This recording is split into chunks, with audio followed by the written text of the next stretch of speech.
Alors, bonjour. Bonjour. Bienvenue, Gisèle. Je sais que vous êtes un proche aidant pour quelqu'un. Est-ce que vous pouvez expliquer un peu votre situation personnelle? Oui, j'ai été proche aidante pour mon conjoint qui était atteint de la maladie d'Alzheimer. Alors, il était très jeune, ce qui nous a pris par surprise, et la maladie était foudroyante. Alors, ce qui a demandé énormément d'ajustements. Et donc, j'ai vécu avec lui 4 ans. Où je l'ai accompagné dans les changements d'humeur, les changements au niveau de son langage, au niveau de ses capacités à prendre soin de lui, au niveau de sa mobilité, tous les changements qui viennent avec la dégénérescence du cerveau. Alors, voilà. Et est-ce que c'est quelque chose qui est normal avec le vieillissement, cette maladie d'Alzheimer? Non, c'est pas du vieillissement, c'est vraiment une maladie. D'ailleurs, mon conjoint avait 63 ans quand il a eu son diagnostic de maladie d'Alzheimer, donc on ne parle pas d'une personne âgée. Vraiment, c'est complètement autre chose que le vieillissement. Ma mère a 95 ans et elle n'a aucune manifestation de problème cognitif. C'est vraiment une maladie qui atteint le cerveau et qui est dégénérescente. Donc, les personnes qui en sont atteintes perdent leurs moyens au fur et à mesure de l'évolution de la maladie. Puis ça empêche, dans le fond, c'est une maladie qui fait que les connexions entre les neurones se font de moins en moins bien. Donc, ça a un impact sur quoi pour la personne? Écoutez, souvent, les premières manifestations sont des problèmes de mémoire. Dans mon cas, c'était pas les premières manifestations, donc il faut être quand même assez... faut pas juste associer la maladie d'Alzheimer à des troubles de mémoire. Alors, dans mon cas, mon conjoint a eu des problèmes de langage, des problèmes de rigidité, fallait pas changer rien dans son programme, dans ces choses. C'était vraiment dans les premières manifestations. Problèmes de dépression. On le sentait très dépressif, changement de comportement, tout ça, un peu mais qu'on ne comprenait pas c'était quoi qui se passait. Donc, au fur et à mesure qu'on a fait des examens, on s'est rendu compte qu'effectivement, c'était la maladie d'Alzheimer. Les problèmes de mémoire sont venus plus tard. Mais, et contrairement à d'autres, lui, c'était sa mémoire ancienne qu'il a perdue en premier. Ce qui n'est pas standard, mais la maladie évolue chez chaque personne différemment. Très bien expliqué. Comment vous vivez avec cette maladie? C'était quoi votre expérience? Je dirais, au départ, quand on a le diagnostic de maladie d'Alzheimer, souvent ça fait plusieurs années qu'on se questionne, qu'on s'inquiète, qu'on se demande qu'est-ce qui se passe.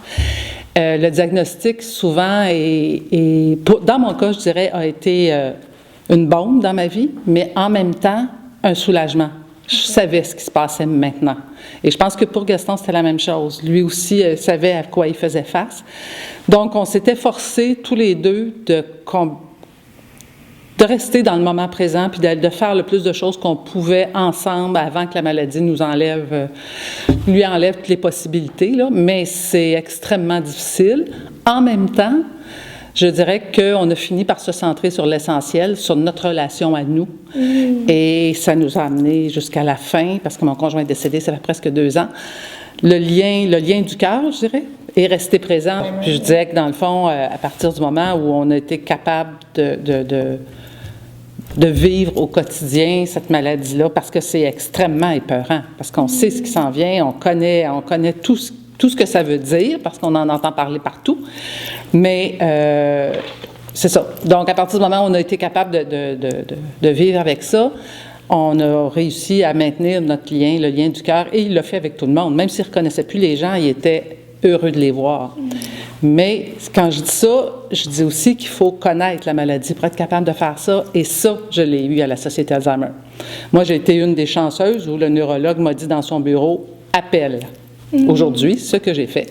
Alors, j'ai eu j'ai suivi toutes les formations d'information, de connaissance de la maladie, les groupes de soutien. Ça fait qu'on était capable, dans le fond, de s'ajuster au fur et à mesure de l'évolution, même si elle était rapide. Là. OK.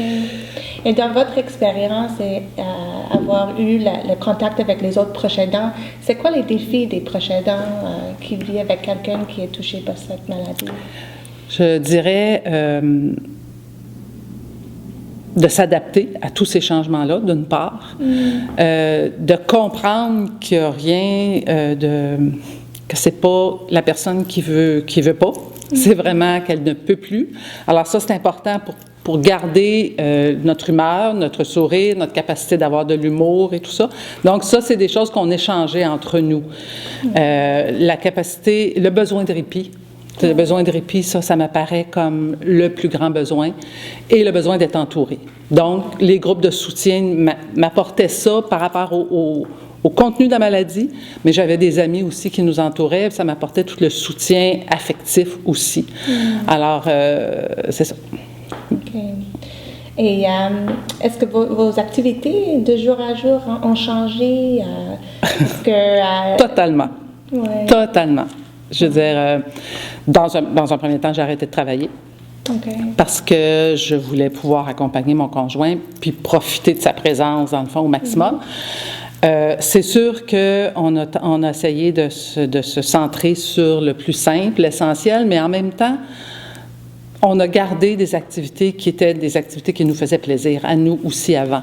Fait que tant qu'on a pu, on a voyagé, on a été faire d'observation d'oiseaux, on a bougé. À un moment donné, c'est sûr qu'on a été plus limité dans nos sorties, dans nos activités, mais c'est sûr que ça change toute notre vie. Là. Okay. C'est clair, il n'y a plus rien qui reste pareil. Vous avez mentionné plusieurs fois la Société Alzheimer de Montréal. Est-ce que vous pouvez expliquer c'est quoi la mission de la Société Alzheimer de Montréal, le programme et services?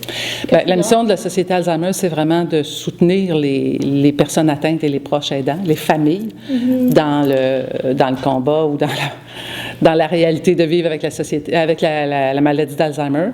C'est certain que ça, c'est le plus gros point.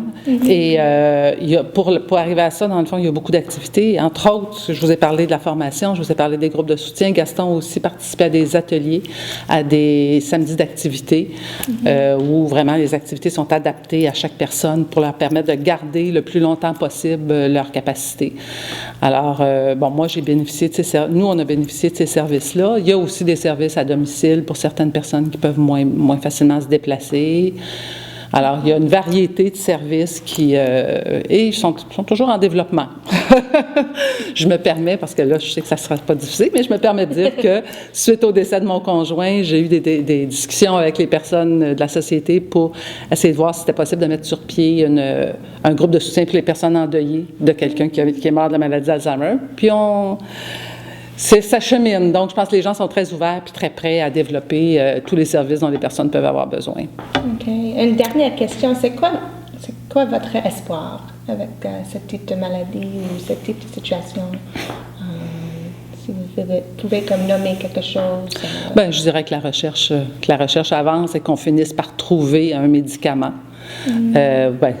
Quelque chose qui pourrait guérir la maladie. Évidemment, là, en ce moment, on ne la guérit pas. On retarde l'évolution chez certaines personnes parce que les médicaments ne font pas effet pour tout le monde. Mais si un jour on pouvait comprendre vraiment qu'est-ce qui se passe et pouvoir guérir cette maladie-là, c'est sûr que je pense que c'est le souhait le plus grand. Mais c'est sûr que comprendre le fonctionnement du cerveau, c'est une machine complexe. Oui, ça c'est le cas. Merci beaucoup. Ça me fait plaisir. Merci beaucoup.